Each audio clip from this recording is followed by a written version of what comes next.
ছোটবেলায় আমাদের উঠানে একটা জামরুল গাছ ছিল। গাছটা খুব বড় ছিল না, কিন্তু আমাদের জন্য সেটা ছিল পুরো এক পৃথিবী। স্কুল থেকে ফিরে জামা বদলিয়ে সোজা চলে যেতাম গাছটার নিচে। গ্রীষ্মের দুপুরে সেই পাতার ছায়া আর মাটির গন্ধ যেন আজও মন জুড়িয়ে দেয়। জামরুল পাকা মানেই উৎসব। হাত দিয়ে নাড়া দিলেই একগুচ্ছ জামরুল পড়তো নিচে।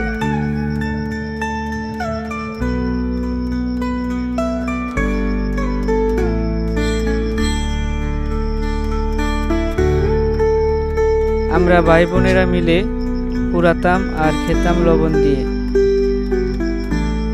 গাছটা একটা ডাল ছিল, বাঁকা হয়ে বারান্দা পর্যন্ত চলে গিয়েছিল। আমি সেটাতে চড়ে বসে আকাশ দেখতাম, ভাবতাম বড় হলে আমি এই গাছের মতো ছায়া হব সবার জন্য।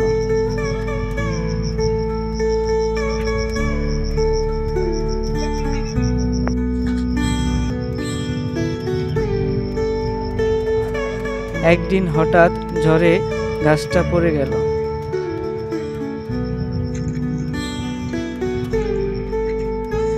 মায়ের চোখে পানি, বাবার মুখে নীরবতা, যেন একটা আপনজন চলে গেল।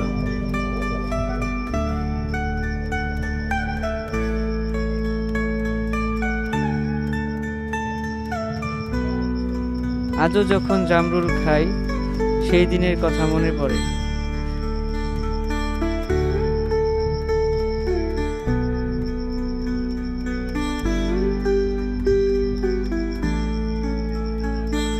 একটা গাছ শুধু ফল দেয় না, দেয় শৈশব, দেয় মায়া, দেয় গল্প। আপনি কি কখনো এমন কোনো গাছকে ভালোবেসেছেন? কমেন্টে লিখে জানাতে ভুলবেন না।